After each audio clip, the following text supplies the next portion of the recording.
ఏ రంగంలోనైనా మగవారికి తాము తీసిపోమని నిరూపిస్తున్నారు మహిళలు. అలాంటి కోవకి చెందిన వారే కాకినాడకి చెందిన ఓ మహిళ ఆటో డ్రైవర్. ఇటీవల భర్త మృతి చెందడంతో కుటుంబ భారాన్ని భుజానికెత్తుకుంది. ఒడిదుడుకులు ఎదుర్కొంటున్న కుటుంబాన్ని దారిలో పెడుతోంది. చిన్న వయసులోనే ఎన్నో సవాళ్లను అధిగమిస్తూ ఎంతో మందికి ఆదర్శంగా నిలుస్తోంది ఆటో డ్రైవర్ జ్యోతి. మహిళా దినోత్సవం సందర్భంగా ఆటో డ్రైవర్ జ్యోతితో మా కాకినాడ జిల్లా ప్రతినిధి నందిని ముఖాముఖి. మహిళా మనులు పని చేయాలంటే పని విభజన ఉండేది. అంటే మగవారు ఈ పని చేయాలి, ఆడవారు ఈ పని చేయాలని చెప్పేవారు. కానీ సమాజంలో ఇప్పుడు ఈ జనరేషన్ లో మగవారితో పోటీతో సమానంగా ఆడవారు కూడా ముందుంటున్నారు. ఇప్పుడు మనం ఒక వెహికల్ సొంతంగా నేర్చుకోవడం, కార్ డ్రైవింగ్ చేయడం అది ఫర్దర్ గా వేరే విషయం. కానీ సమాజంలో తాను ఒక వృత్తిని ఎంచుకొని ఆటో డ్రైవింగ్ చేయడం అనేది చాలా కష్టము. ప్రస్తుతానికి కాకినాడకి సంబంధించి ఒక మహిళ మనతో ఉన్నారు. ఆమె వివరాలు అడిగి తెలుసుకుందాం. అసలు ఏంటి ఈ ఆటో డ్రైవింగ్ ఎలా నేర్చుకున్నారు, సమాజంలో ఈ విధంగా డ్రైవింగ్ చేస్తూ బతుకుతున్నారంటే ఎటువంటి ఒడిదుడుకులు ఎదుర్కొంటున్నారు, అసలు సవాళ్ళు ఏ విధంగా ఉన్నాయో మాట్లాడే ప్రయత్నించేద్దాం. మేడం, మీ పేరేంటి చెప్పండి. మీ పేరు అనడం మర్చిపోయింది నేను, ఫస్ట్ ఆఫ్ ఆల్ సారీ. ఆ తర్వాత ఏంటి అసలు మీరు ఎన్నాళ్ళ నుంచి ఈ వృత్తిలో ఉన్నారు, ఈ వృత్తిని ఎందుకు ఎంచుకున్నారు? నా పేరు పచ్చిపాల జ్యోతి. నేనైతే మా ఆయన గారు హెల్త్ పరంగా వృత్తిని ఎంచుకోవాల్సి వచ్చింది.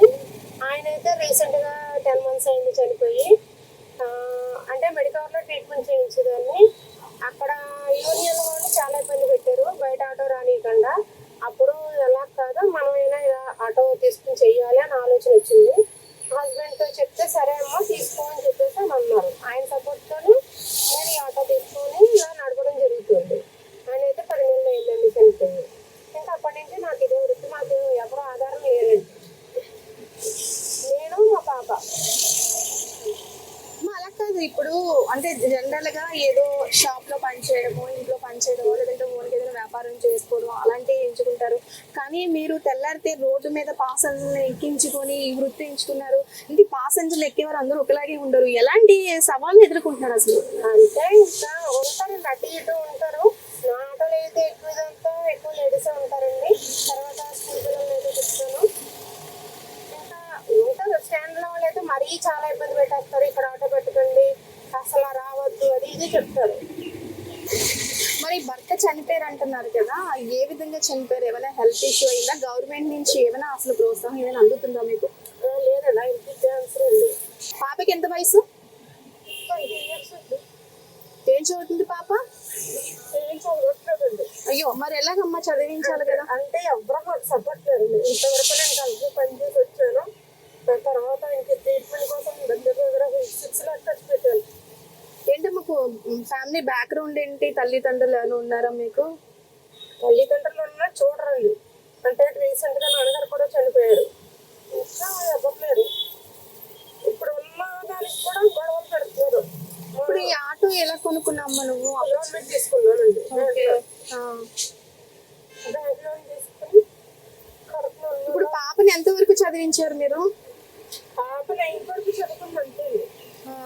కాదమ్మా, ఇంత కష్టపడి చేసుకుంటున్నారు మీరు. ఒక్కగానొక ఆడపిల్లని ఏదోలా చదివించుకుంటే పొద్దున అమ్మాయి భవిష్యత్తు ఉంటుంది కదా.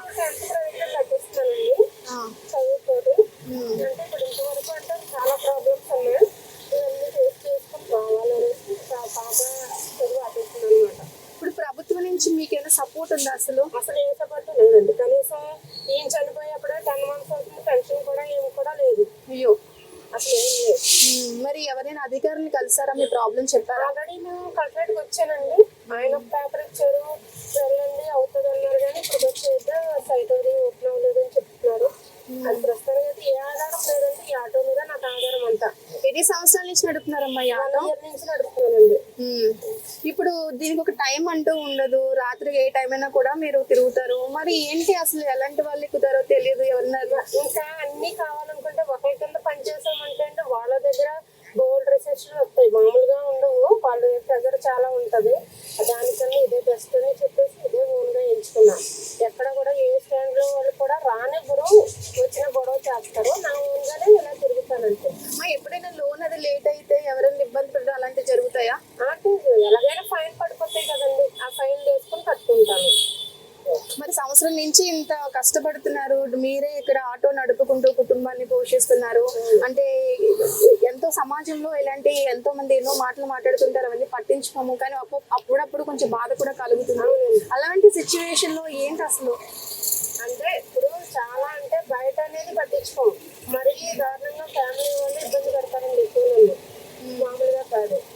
అది చాలా అంటే చాలా ఇబ్బంది పడుతుంది. మాది రేచల్ పెట్టండి, మా ఫ్యామిలీ, మా ఆడపడుచులు, తర్వాత వీళ్ళందరూ చాలా ప్రెజర్ ఎక్కువ ఉందండి. మా ఆయనకి నేను రెండో భార్యని, ముందు భార్య, పిల్లలు వాళ్ళందరూ జాబులు చేసుకుంటున్నారు.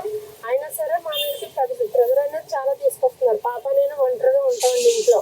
ఎప్పుడు వాళ్ళ వల్ల మాకు ఏ ప్రమాదం వస్తుందో కూడా మేము చెప్పలేము, అలా ఉంటుంది. మెయిన్ ఏంటంటే అక్కడ అది ప్రభుత్వాన్ని ఏం కోరుకుంటున్నారు? ఏదైనా ప్రభుత్వం ద్వారా హెల్ప్ చేస్తే ఈ యొక్క లోన్ అనేది మేము తీర్చుకుంటాం. అదండి. ఇప్పుడు మహిళల కోసం కూడా ప్రభుత్వాలు చాలా పథకాలు పెడుతున్నాయి. డ్వాక్రాలో ఉన్న వాళ్ళకి అధిక రుణాలు ఇవ్వడము, వ్యాపారం చేసుకోవడానికి అలా. సో మీరు అలా ఏమైనా ఆశిస్తున్నారా ప్రభుత్వం నుంచి? అంటే ప్రభుత్వం నుంచి ఏమైనా లోన్స్ ఇస్తే చక్కగా ఈ ఆటో చేసుకుని హ్యాపీగా ఏమో ఉన్న దాంట్లో అంత శ్రమ పడకుండా కొంచెం హ్యాపీగా ఫీల్ అవుతాం. ఇప్పుడు అటువంటిది కనీసం కూడా పెన్షన్ రాదు. ఈ ఆటో లోన్ అంటే ఇంకా మనకు ఎవరో సపోర్ట్ లేరు, నాకంటే ఎవరు సపోర్ట్ లేరు.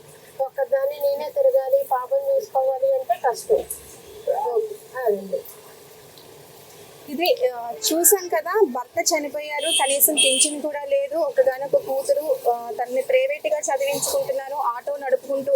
అంటే తన అసలు ఇగో అంటే నేను ఇలా ఆటో నడుపుతున్నాననే ఫీలింగ్ కూడా లేకుండా సమాజంలో ఆడవారు కూడా బతుకుతున్నారు, బతకాలని ఒక ఉదాహరణగా ఆవిడ కూడా మనకి చూపిస్తున్నారు. నిజంగా ఇటువంటి మహిళలు మరింత ప్రభుత్వం ప్రోత్సహిస్తా మరింత ముందుకు వెళ్తారు. ఈవిడితో పాటు ఇంకా చాలా మంది మహిళలు కూడా ముందుకు వచ్చి, అంటే ఇంట్లోనే సఫర్ అవుతున్న వారు కూడా ఏదో ఒక వృత్తిలో ముందుకు వెళ్ళాలని ఫీల్ అవుతూ ఉంటారు. సో ప్రభుత్వం నుంచి కూడా తనకి ఇంకా సహాయం అందిస్తే మరింత ముందుకు వెళ్తాను, ఆడపిల్లని మరింత చదివించుకుంటానని చెప్తున్నారు. Vote school.